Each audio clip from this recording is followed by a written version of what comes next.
Según el folclore de varios países, un vampiro es una criatura que se alimenta de la esencia vital de otros seres vivos, usualmente bajo la forma de sangre, para así mantenerse activos.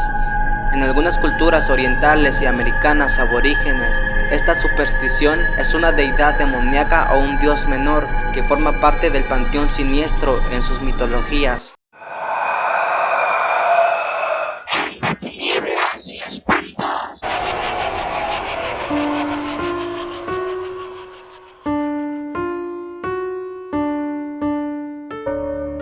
En la cultura europea y occidental, así como en la cultura global contemporánea, el prototipo de vampiro más popular es el de origen eslavo, es decir, el de un ser humano convertido después de morir en un cadáver activo o retornado depredador chupador de sangre. Origen del mito. Es probable que el mito del vampiro en el folclore de muchas culturas desde tiempos inmemoriales provenga inicialmente de la necesidad de personificar la sombra, uno de los arquetipos primordiales en el inconsciente colectivo y que representa los instintos o impulsos humanos reprimidos más primitivos. Así, sería la encarnación del mal como entidad y una representación del lado salvaje del hombre o de su atavismo bestial, latente en su sistema límbico y en conflicto permanente con las normas sociales y religiosas. Aún así, el mito tal como es conocido en nuestros días proviene, además del citado temor a los bajos instintos, de una compleja combinación de varias supersticiones, entre las que incluye a la creencia sobre la sangre, a la que se atribuye el ser fuente de poder o vehículo de las almas, el temor a la depredación, a la enfermedad y a la muerte, de la cual la expresión más palpable es el cadáver, así que como fascinación temorosa por la inmortalidad y el instinto de supervivencia. Algunos estudiosos sugieren que el mito del vampiro, sobre todo el que se popularizó en Europa después del siglo XVII, se debe en parte a la necesidad de explicar en un contexto de pánico colectivo las epidemias causadas por enfermedades reales que asolaron Europa antes de que la ciencia lograra explicarlas racionalmente. La etimología. Vampiro es una palabra que comenzó a ser usada en Europa en el siglo XVIII en el Diccionario de la Lengua Española de la Real Academia Española. Fue incluida por primera vez en la 9ª edición de 1843. Tiene origen en el término vampire del inglés y francés, proveniente a su vez del término vampir en la lengua eslava y del alemán, derivado del polaco wampir y a su vez del eslavo arcaico oper, del cual existen raíces indoeuropeas paralelas en el turco y el persa. Significa a la vez ser volador, beber o chupar y lobo. Por otra parte, hace también referencia a cierto tipo de murciélago hematófago. Características y atributos. La descripción de estas criaturas varía según el folclore de cada región. Además, la mayoría de atributos de un vampiro, según la cultura contemporánea, proviene de la literatura, sobre todo de la novela Drácula y las películas basadas en ella, así como de los cómics y videojuegos, a veces contradiciendo la naturaleza primordial del vampiro tradicional original. Por eso, de las siguientes características, solo algunas son las esenciales o comunes en el folclore general o como parte de la creencia de ciertas regiones. Otras son inventadas por los novelistas y libretistas de cine o diseñadores de videojuegos. Fueron humanos, pero ahora están en un estado intermedio entre la vida y la muerte, de ahí que se les llame no muertos, revivientes o redivivos. Esta naturaleza determina su aspecto físico básico. Entre los eslavos, griegos y pueblos de Europa del Este, un cadáver desenterrado era considerado vampiro si su cuerpo parecía hinchado y le salía sangre, presuntamente de sus víctimas, de la boca o la nariz. También si notaban que sus uñas, pelos y dientes eran más largos que cuando había sido enterrado e incluso poseía un aspecto más saludable de lo esperado, mostrando piel sonrosada y pocos o ningún signo de descomposición. En Transilvania, Rumanía, se consideraba que los vampiros eran flacos, pálidos y poseían unas largas uñas y largos y puntiagudos colmillos. Según la creencia en el folclore rumano, tienen la posibilidad de transformarse en animales como gatos o perros, ovejas y caballos. La forma más mencionada en la ficción popular es la del murciélago y en Niebla. Se alimentan primordialmente de la sangre de sus víctimas, aunque hay descripciones de que también son antropófagos, y en algunas culturas se consideraba que la sangre no era la base de su sustento, sino el fluido vital humano o la energía psíquica. Los vampiros, por su naturaleza demoníaca o su origen sacrílego, no soportan los símbolos cristianos y por ello pueden ser alejados usando una cruz cristiana o agua bendita. No pueden cruzar por terrenos consagrados como las de una iglesia. No se reflejan en el espejo ni tienen sombra, tal vez como una manifestación de la carencia de un alma. Este atributo no es universal, pues por ejemplo, el vampiro griego poseía tanto sombra como reflejo, pero es muy popular gracias a novelistas como Bram Stoker, que lo menciona en su novela Drácula. Son indestructibles por medios convencionales y son extremadamente fuertes y rápidos, pero se debilitan junto a las corrientes de agua. Aunque en general se supone que los vampiros son vulnerables a la luz del sol, entre los eslavos se creía que no solo pueden resistir a la luz del sol, sino que en algunos casos podían viajar a otros pueblos y llevar allí una vida normal. Algunas tradiciones sostienen que un vampiro no puede entrar a una casa si no es invitado por el dueño, pero que una vez es invitado puede entrar y salir a placer. En algunas zonas de Europa del Este se cree que el vampiro es un ser lujurioso que vuelve al lecho conyugal a procrear con su esposa, engendrando así criaturas con características especiales que verían en cada región, a las que se conoce como vampiros. Tienen una afinidad natural con la magia negra y concretamente con la negromancia, que dominan con mayor facilidad que el hechicero no vampiro más diestro. Orígenes de un vampiro. En el conjunto de creencias populares se pueden distinguir unas formas básicas, a veces complementarias entre sí, para que un ser humano se convierta en un vampiro. Por predisposición desde el nacimiento.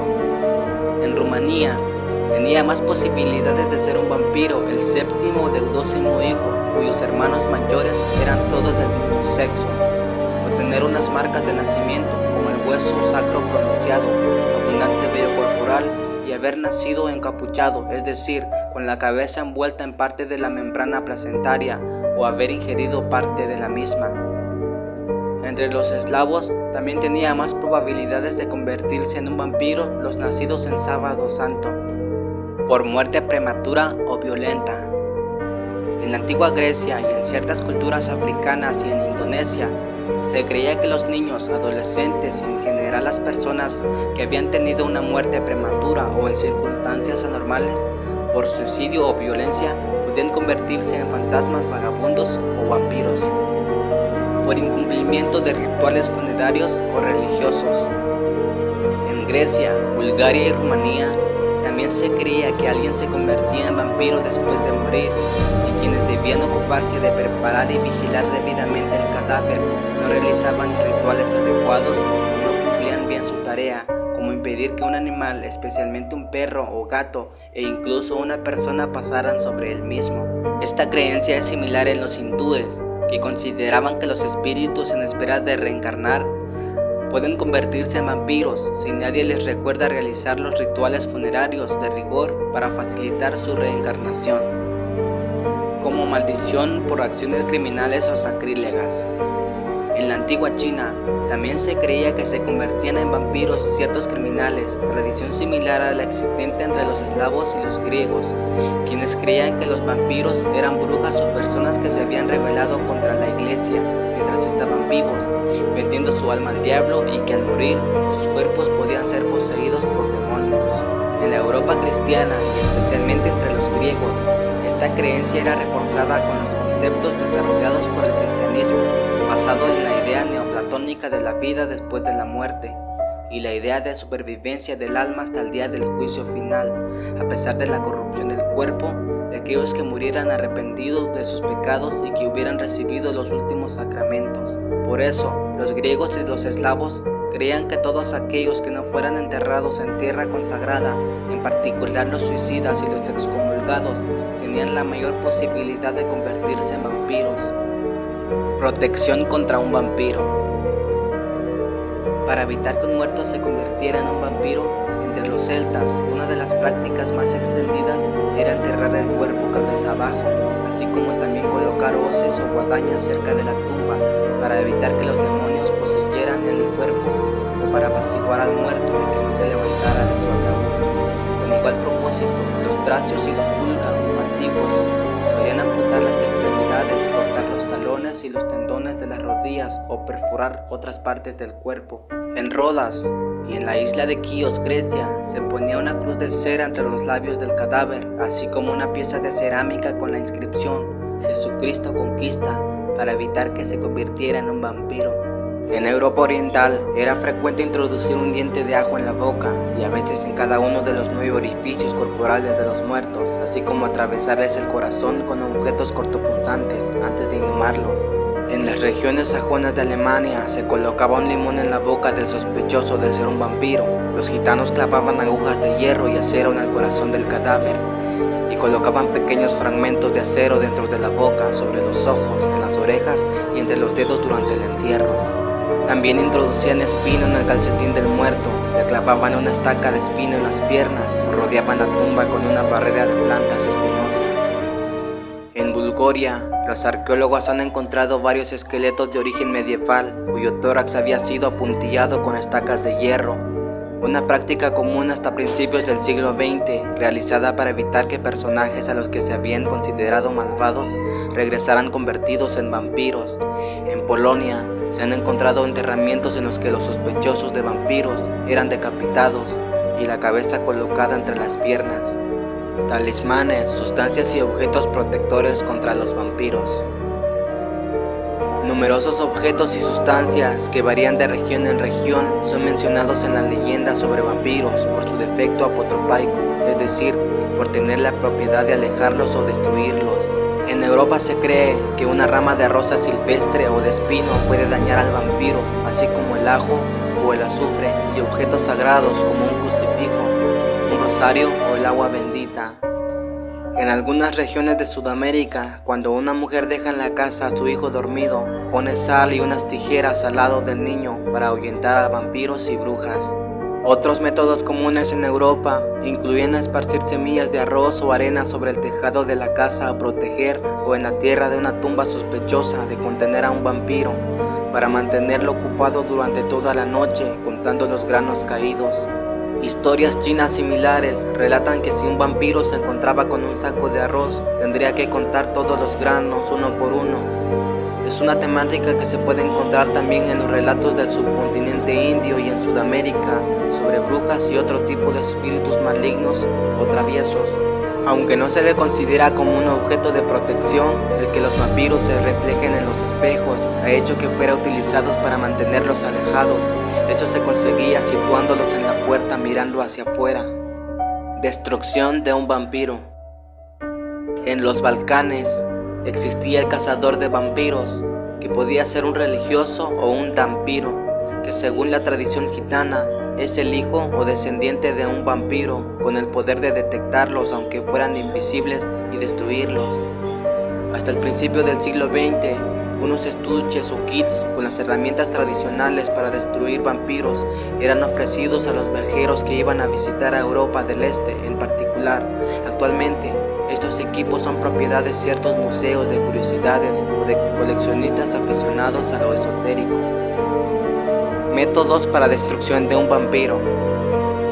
Estacado o clavar una estaca en el corazón del cadáver sospechoso de ser un vampiro es el método más citado, particularmente en las culturas eslavas del sur. Se usaban estacas y punzones de madera o hierro. El fresno era madera preferida en Rusia y en los estados bálticos, el espino en Serbia y en Bulgaria, y el roble en la región de Silesia. La estaca solía clavarse apuntando a la boca en Rusia y en el norte de Alemania, o al estómago en el noroeste de Serbia. Esto es similar al acto preventivo de enterrar objetos afilados como hoces o guadañas junto al cadáver y apuntando hacia él, de forma que cuando el cuerpo se hinchara, le penetre en la piel lo suficiente para evitar que el no muerto se levantara del ataúd. La decapitación era el método preferido en las áreas germánicas y eslavas del oeste. La cabeza se enterraba junto a los pies, tras las nalgas o alejadas del cuerpo. Este acto se veía como un modo de acelerar la marcha del alma debido que en algunas culturas se creía que ésta permanecía en el cuerpo. La incineración completa del cadáver o del corazón y el rociar la tumba con agua hirviendo eran las medidas más habituales en Grecia.